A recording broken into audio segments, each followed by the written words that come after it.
here. Kings Row on the way. Are we starting 5v6 again and Wonderfuls is going to come in late? I think that might be happening. Anyway, they're all in here now. It does seem like someone had joined. But yeah, Red looks really, really solid on this map against their counterpart, their sister team, if you will.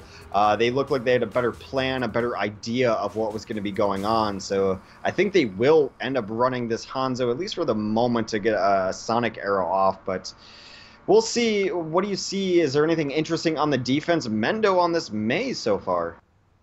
Mei, I mean, has become more and more standard here in Kings Row. I don't even blink at it. It's not even worth going, by the way, here's the Mei. It's like, no, they're running command defense because we've seen it used to really good effect by plenty of teams, of course.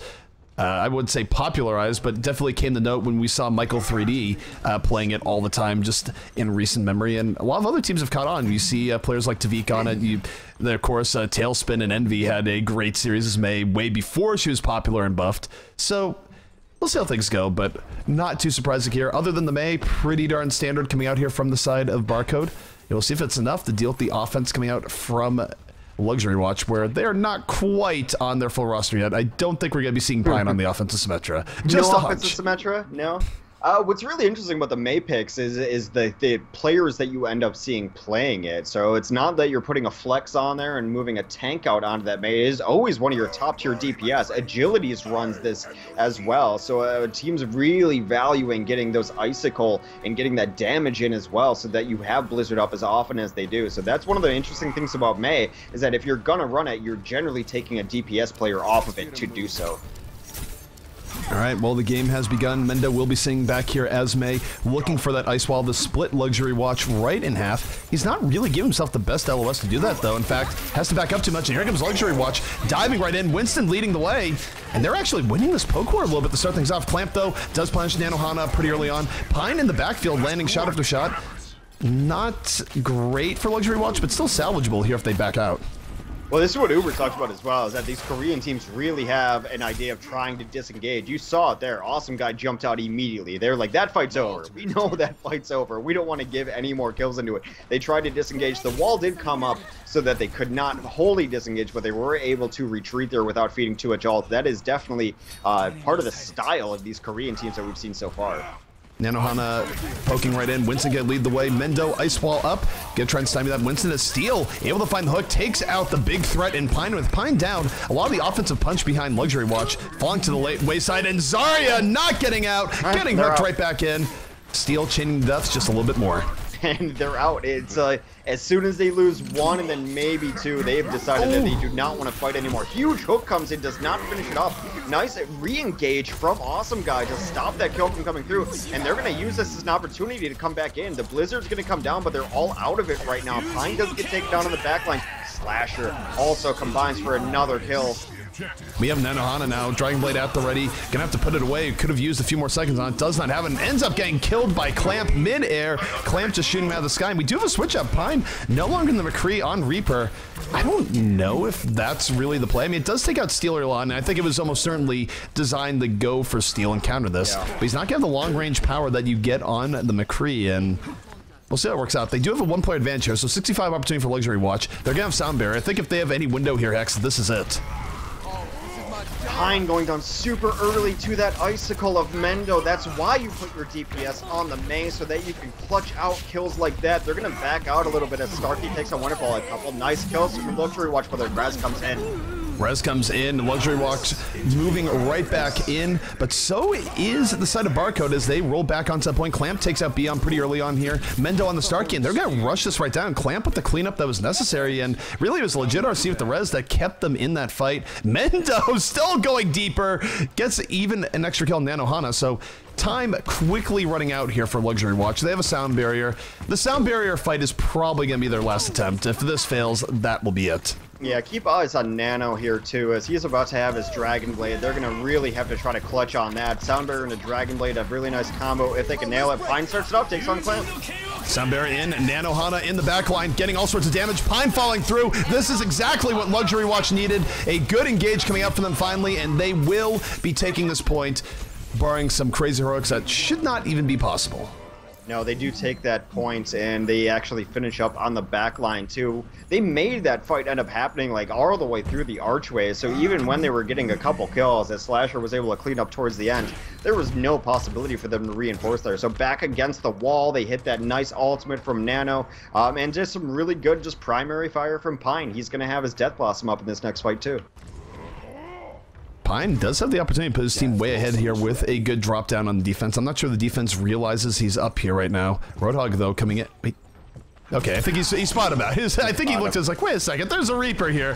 Pine just going the Wraith form out, did not want to fight that one-on-one. And actually in a rough situation here, gonna have to duck into the bar, grabs the big health, but still full life here for the side of LW. They pick off Slasher, and now they're moving to backline 2-3 kills here for Luxury Watch. That was a good back off and re-engage to really set that up. That is definitely how they want to play the back off and the re-engage. Their disengage has been just top tier, and it was against their sister team as well. When they choose to leave, they're done. They make decisions really smart, really starkly as well. If we're done, we're out. Everyone get out. They don't bleed kills. They don't trickle in. They don't do anything like that. So the decisions that they make are firm decisions. Pine right now, ready to drop down at a moment's notice, is spotted out by Clamp. Clamp was just holding on to Flashbang to deal with him if he rushed in. Might do it anyways, but denied! Mendo sealing off Pine, and this is going to be a Russian, but I'm not sure it's good enough. Here comes Pine in the back line. Death Blossom coming out late, takes out Clamp, and I feel like Barcode went a little bit over aggro there. I think they overestimate how much they could do, and this is Luxury Watch just punishing them. Pine with a great flank from behind to seal it off. They were banking a lot on that res. That's a really late Blizzard. I would not be surprised if Mendo switches off of May there just based on when he threw that out.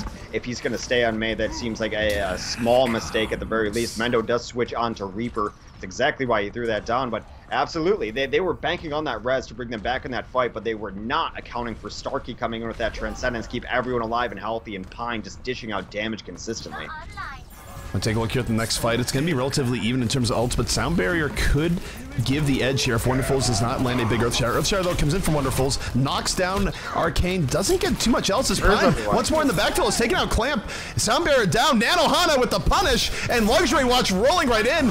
Barcode looking disorganized, and Luxury Watch is punishing them for every mistake they make.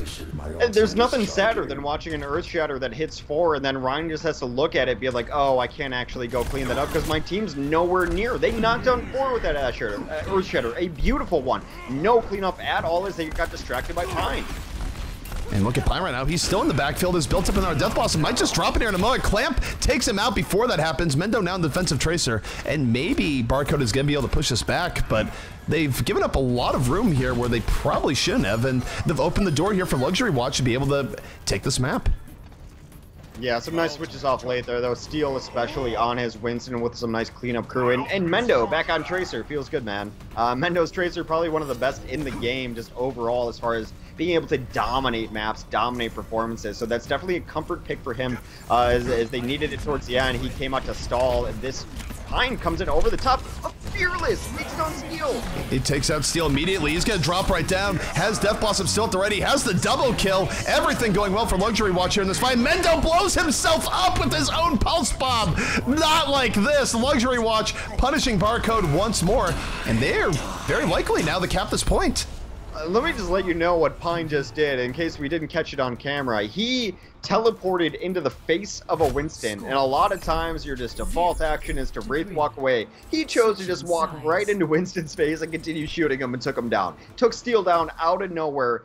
There's no way he should have been able to do that. Pine, super aggro when people aren't expecting it. Really had some nice Reaper play there.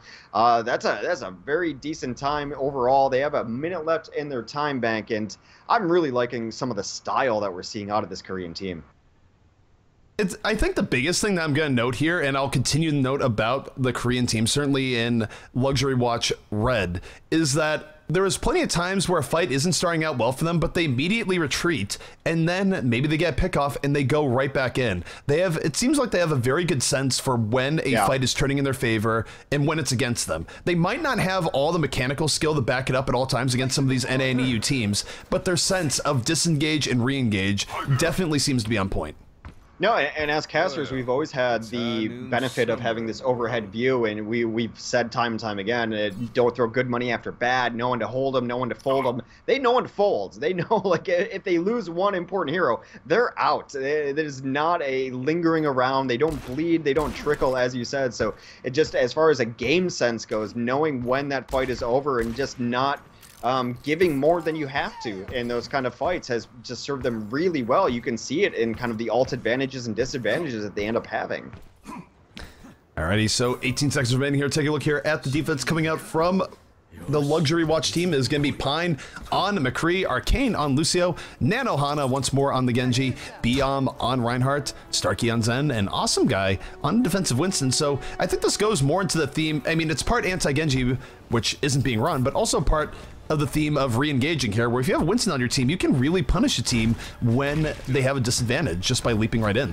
Yeah, Awesome has been kind of the barometer of when they're going to fight and when they aren't going to fight. If he leaps in, they're fighting. If he leaps out, that is a full retreat. He's the guy to watch as far as if they really want to take a fight or not, or if a fight's already over. Nothing super interesting on the side of this offense, though. Mendo is going to run an offensive Hanzo on Kings.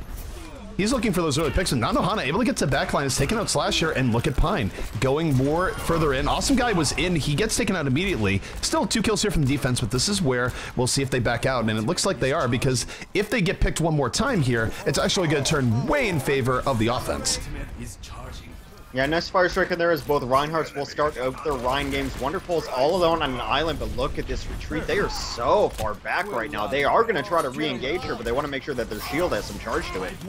Nanohana led the way with the deflect. Here comes Dragon Blade in the backline, takes out Mendo immediately. 3, 4 kills here for LW Red. Nanohana with a great Dragon Blade. 6 magic seconds, enough for him. The positioning is absolutely sick. That was super far on the retreat, but it's a temporary retreat at best. They're all the way through the archway, which is usually a team giving up on a point. Maybe they can come back in it, but they do so only to recharge the shields. They wait for Awesome Guy to have his cooldowns back up. He reinitiates on that Winston. As I said, you keep an eye on him. He is kind of the clock for this team. They come back in and hold that point. Earth Shatter, what an Earth Shatter from BM, knocks down at least 4, moving in, sends Steel against the wall, swings the hammer, WMouse 1, 3 kills here for Luxury Watch, and they have wiped out Barcode once more. Yeah, Clamp does his best, gets a couple kills there, so now for Barcode, they are going to be able to push in with some nice ultimates. Clamp, legit, Slasher, all with ult. Steel should be able to get there halfway through the fight if they so need, but down to 2 minutes to push this point, and just stylistically, this Korean team is decisive, is the best way to describe it. This is the last fight here. Arcane is going to be opening up here with the sound barrier to try and close us out here on point A. So in comes Biom, in comes a charge. Sound barrier should be dropping soon, but they take out Wonderfuls. He's holding on to it, and there they go. They're breaking it down. Nanohana in the backline. Rez coming out. All hope not lost here for the side of Barcode. Late Graviton to the fight, pulls in 2. And it's back and forth, and we'll see if they can turn this as fair, but the Graviton is doing its job. But late Dragon Blade on the way. Nanohana in the back line, looking for the pick off, slicing. Steel has gotten 2 kills here in this fight, is looking for a little bit more, but this is an okay job in defense to drag this out. Yeah, Awesome got some decent trades there. I think he wanted the 3rd trade there, which was going to be legit, which probably would have swung that fight back in their favor. As it stands 3-2 right now in favor of the offense as they continue to put time on this point. They're going to get at least 1 tick. Is the defense going to come back in? It looks like they're posturing up to maybe do so. Look at this Reinhardt behind the wall. Are they coming back in? It looks like it. They're coming back in. They're going for this attempt. They haven't been able to reestablish, but Wonderfuls with the answer. The Earth Shower knocking down 2. Biom biting the dust immediately. Sets up Mendo. They go to the backline. Pulse Bomb out. Although Starkey and Pine, they do get 2 kills. Probably not going to be enough, though. No, not enough at all. As Slasher and Clamp do clean up the last couple of kills. Really nice first hold. There are only 3 minutes left in this remaining time bank. Slasher goes down to Pine there, so that should slow down the next point push at all. Back and forth, Tracer on Tracer violence happening. But at this point, you know, you generally push pretty slowly here. The next fight is going to happen around the next bend as well. But not a ton of time to work with on the side of Barcode. No, not at all. They are going to get through Streets phase relatively quickly here. Luckily for them, they do have a res in the bank. Pine is back on the McCree. Decided that Tracer was not the play going in here, and we'll see how this works out. Defense, though, definitely low on ults. They will have a Transcendence up, and that's going to have to be enough against this Resurrection. As Awesome Guy leading the way, although it's a little bit disjointed here. We'll see if it's enough. They do take out Clamp as a result, and maybe catching the offense a bit off guard here. Pine wasn't even part of this fight. Yeah, if I had to guess, I would say that Awesome Guy, if he's not the shot caller, he is the second loudest in comms, too, because just based on the momentum of how they're playing this, it is generally based on what he wants to do on his jump-ins. That's why he's running Winston, and even in situations you don't necessarily see Winston, just the disengage potential from that hero. So they're going to have most of their ults stacked up for this defense. Only 2 minutes left for Barcode to push this second point. Luckily, they do have 5 ults ready at their... Barcode's in a great position here. Steel with the Graviton can do all sorts of work. Graviton comes in, pulls in 2. Pulse Bomb coming out. Does not do quite as much as they want to start things off, but Clamp onto Awesome Guy. Still 1-player advantage here for the side of Barcode, but Transcendence buying the defense some time. And they're backing out. This is really noticeable for Luxury Watch. When they feel things are going bad, they back out. And here comes Pine off the flank. Slasher into sights. Takes him out. They're baiting Barcode in and coming in from the flank. Is this going to be enough? This is a great setup for them, but Mendo might just be too strong. It's pretty fine to trade there, though, because they took down Legit super early, so no resurrection was going to be available for them. They have to know that that is exactly what they want. They are trading out a little bit. Awesome Guy on the cart, just making sure that they can't actually push it. He's going to bail the moment his cooldown's out. He's going to be out of this fight again, but buying valuable seconds. Winston leaping to there is one of the more annoying things just because it's hard to put damage on him, and that was a really good stall by Luxury Watch. They didn't like outright win the fight, but they used positioning to their advantage. They backed out, they drew out the fight, and Pine was able to get in for a big flank. Earthshadow not doing much wonderfuls. Here comes the Deadeye. Pine on the double kill, and Luxury Watch now ults up, moving in. Rez comes in, and we'll see if Barcode can keep up the pressure. It was a big Rez, brought up a lot of the Fallen. Mendo working on the backline, but his team is kind of dying around him. Yeah, Mendo worked in the backline, but it means Wonderfuls is all alone. He gets peppered down pretty easily there, but now he is bringing it back. It is Wonderfuls and Mendos. It's 2v2. It's Tracer versus Reinhardt versus Reinhardt. Wonderfuls and Mendo getting the better side of that fight until Awesome Guy comes in, cleans it up. Not this again. All alone. Awesome Guy is going to delay this again. Leaping into the area is Primal Rage if needed. He's going to use it, and he's just going to be delaying, buying his team time to get right back. Seconds. This is the power of Winston on defense right now, and I like the cerebral play coming out right now from LW Red. Awesome Guy knows he's low. He's going to back out, try and get healed up. And now we're into overtime. Dragon Blade on the way from Nanohana. Will it be enough? Into the backline goes Mendo, though. The response, the double kill Pulse Bomb. Mendo doing his hardest to actually pull this back. Does have a triple kill here in this fight. Clamp rolling in, and they will buy themselves some extra time. But an insane Big Bang combo helps them get to that point. 90 seconds left to finish out this map now, though, as they were stalled out again by Awesome Guy. So really nice play, though, coming out from Mendo, though. It's his best hero. Really nice Graviton came in as well. They definitely needed it. Graviton into Pulse Bomb, the best combo. Steel now's going to switch on to Winston to try to get this last point push. All right, speed boost is out. Soundbearer might be on a moment. Beyond leading the way with the Earthshower. Did knock down 2. No kills here just yet, though, but Clamp first to fall. Both teams trying it out here, and Soundbearer doesn't come out. I feel like they were being a little bit greedy on the ult economy. Was Luxury Watch, and they might pay the price as Wonderful's WMouse1 ends up taking out 3. Well, here comes some more stall from Awesome Guys. He Primal Rages, but he's Primal Raging into 4. He is discorded. He's got to get out of there. He does keep himself alive and goes back to the rest of his team. Almost baits Steel into a bad situation as Awesome Guy re-engages. Nano takes down Steel for the overjump.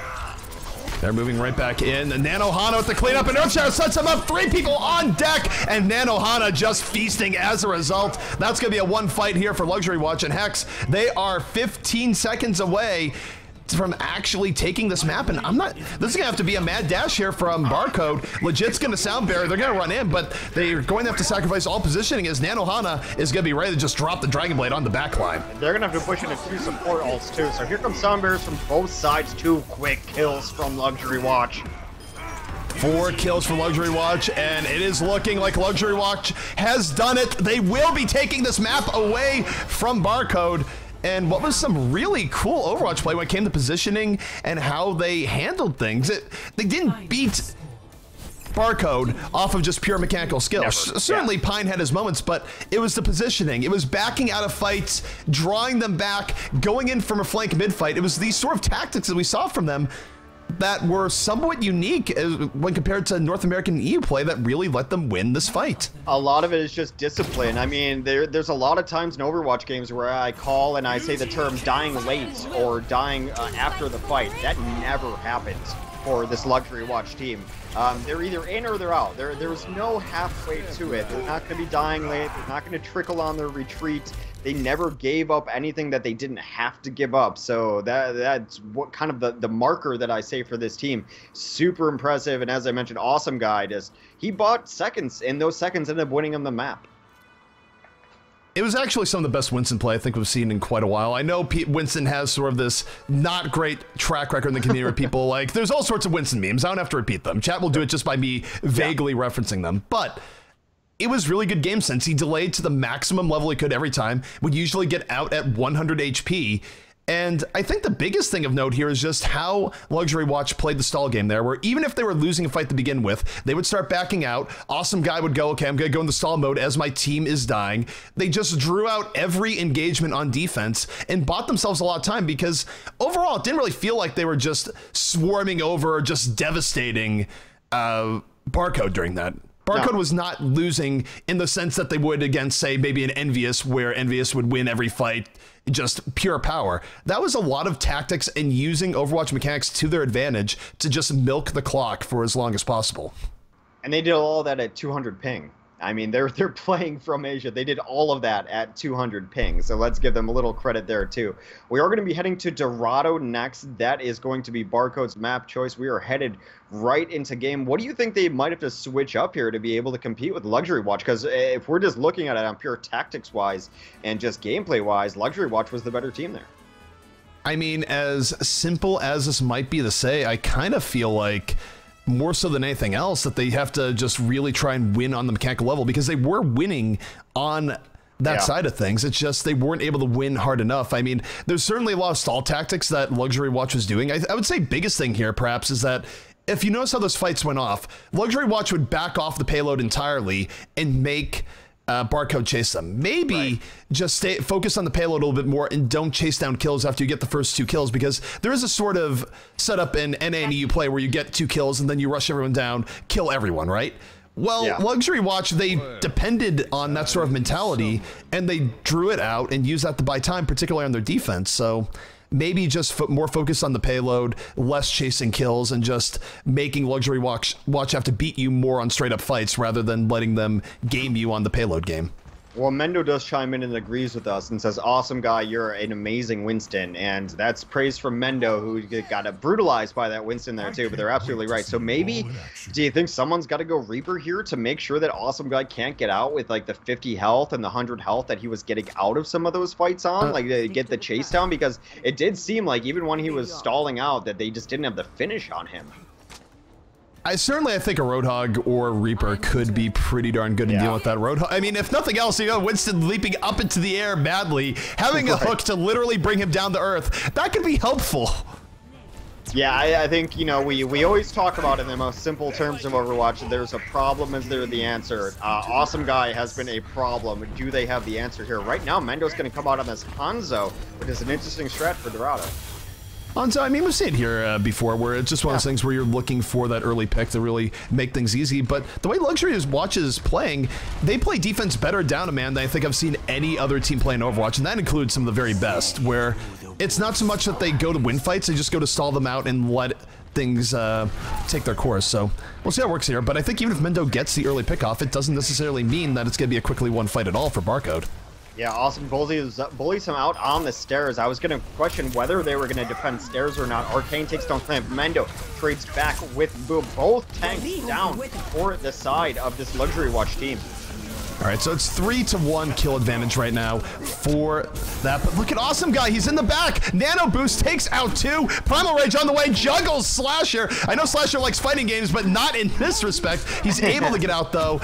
Rez comes in from Legit RC, and it's going to be Barcode putting on the pressure. And now we'll see if more stall is going to be coming out here from the side of Luxury Watch. Awesome Guy is still up, though, and a Transcend, so you got to think it's happening. Dragon on the way from Mendo, has not taken out anything, did create a little bit of space, but here comes the Transcend from the defense. And defense, we'll see just how long they can stall in the situation where they are down players.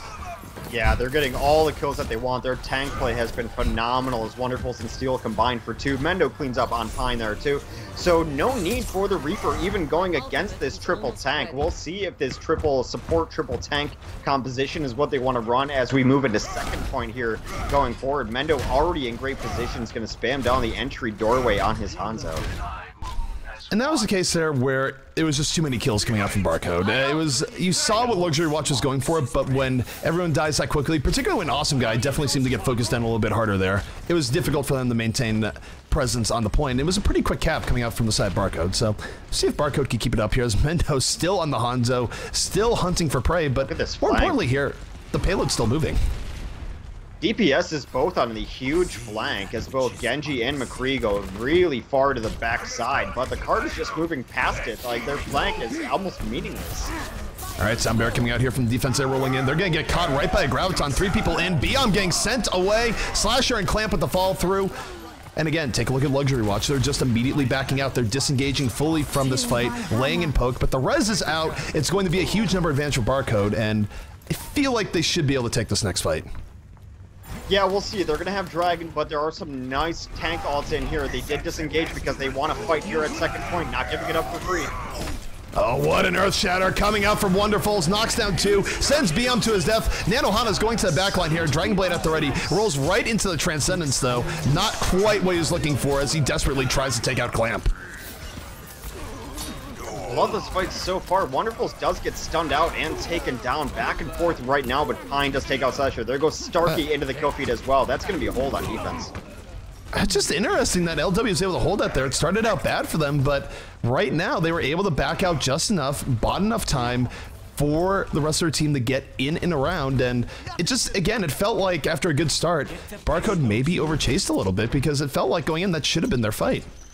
Maybe, but it's such a good back out yet again. And is there any more proper map than we've seen teams throw away by not backing out correctly than Dorado? Like, so to actually give up ground and know, like, we're going to let them 1 meter away from point because we want 6 in our next fight. Here comes a Sound Barrier on the defensive side.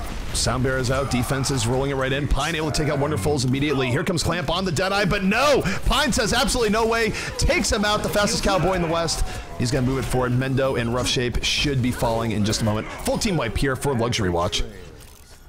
I think it's Steel on the cleanup as well. It might be the end of Hanzo here. That was an ult that still didn't get much done. Yep, Mendo does switch to Tracer. Just sometimes if a team's expecting you to play Hanzo, you can't get as much done as you want. Mendo going down to that comfort pick of Tracer. We'll see what he can get done. Steel does have Graviton up. Mendo, if he can lay in some damage here, you see already how quickly that passive charges. They could get the giant Wombo in, but there's a lot of ultimates for the defense to work too. Defense is definitely charged up and ready to go right now. Nanohana does have Dragon Blade at the ready. Offense is ready to go. Steel has Graviton, but might not get the chance. Nanohana just diving right to the back line, and the offense is kneecapped. Down 2 players. They come with the Transcendence. It would be well advised to just put the ults away because they have lost this fight. That's a Transcendence to save your own life, and then you're not exactly sure where your team is. Slasher was looking for teammates to heal in that Transcend. Ended up going towards the cart, then back to try to find someone to help out. So not the best use of ults there, and they had to burn a bunch of them, whereas the defense still able to save a couple in their pocket. No advantage gained from that rush from Barcode. 1 minute and 15 seconds left to get to this next checkpoint. All right, so Steel is, a lot's going to be on him here with a big Graviton. There's not a whole lot else left here for Barcode. Graviton is going to have to be the clincher here, otherwise they might not have enough time. He's waiting for his opportunity. Earthshatter does come in from Wonderfuls. 2 quick kills, though, coming out from LW early in this fight. They get 3 off it. The Graviton does very little, and this is rough times now for Barcode as they're going to get effortlessly wiped out. 6-0 in that fight as they clean up everything. Mendo is still alive, but not for long. 40 seconds to finish out this map. They're not going to have a ton to work with. Mendo did eventually get his pulse bomb up, but now Steel's off of that Zarya. No Wombo combo available. Maybe they get a hook as Steel changes over to Roadhog, but it has been rough stuff. They're going to be pushing into a Sound Barrier. Never the fight that you want to take to have your map on the line for. Arcane with the Sound Barrier and Pine with the Deadeye can end Barcode right here on their attack. Barcode, they are coming in off that left flank. But we're gonna see how they handle this. Pine goes down immediately though. Slasher with the big picks. Soundbearer late here for Barcode, and this might be the last gasp opportunity that Barcode needs. But Nano Hana in the backline, the Dragon Blade picks out 3. He goes down to the bottom at the very end, but Mendo is the last of his kind here. Fight against everyone, takes a hammer to the face, and that is going to be a hold from Luxury Watch. Discorded Tracer dies when you just look at her, so that was not going to be a long life for Mendo there. That's Luxury Watch looking really, really good yet again. Even the entry pick was super nice for Barcode there. He ticked on Pine, who's been a huge problem for them, but then the other people on the team showing up. Nano's Genji has been phenomenal, and I'm pretty sure Genji got touched a little bit in the last patch and does not look really nerfed in my eyes here, so nice play for them. The thing that's scaring me about Luxury Watch, and the thing that even your best NA teams really struggle with, is that if you, most of your top NA or EU teams, if they lose someone as vital as their main, or one of their main DPS, like a McCree early on, usually they lose the fight. Yeah. The big deterring factor for Luxury Watch here is that even if we surmise that their mechanical play isn't quite at the same level, they're doing things in their team positioning, their targeting, and how they engage and disengage out of fights, that losing a single player is not the end of the world for them. And it sort of showed there on the defense, but even in times where they're going to lose a fight fully defensively, they're finding ways of drawing a lot of extra free time on there. They're not having everyone die and just have free push happen.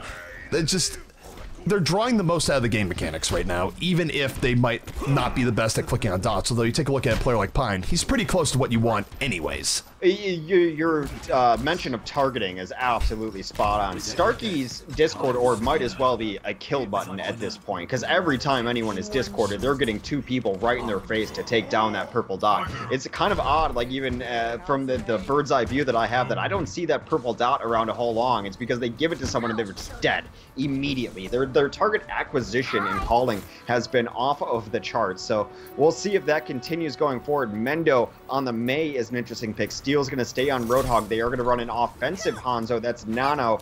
Other than that, it's of course going to be Awesome Guy and his Winston. I think that might be the new thing. Awesome Guy just always playing Winston unless they force him off it somehow. And here's the interesting thing here for Barcode is that if they want to hold this, they really have to hold on point A. If Luxury Watch is able to get through point A, the odds of them holding a defense here are going to be pretty grim indeed. So Luxury Watch have put themselves in a great situation. We'll see if they can capitalize on their great defense as they take to the attack. It looks like it's going to be a stairs rotation here as they try to just keep eyes on the point, know that they can't gut it right up the middle. Once they spot out that Mei, they know they don't want to get cut in half. So that's going to be a giant jump from the Winston to distract the Mei. Everyone else has open entrance now on the stairs.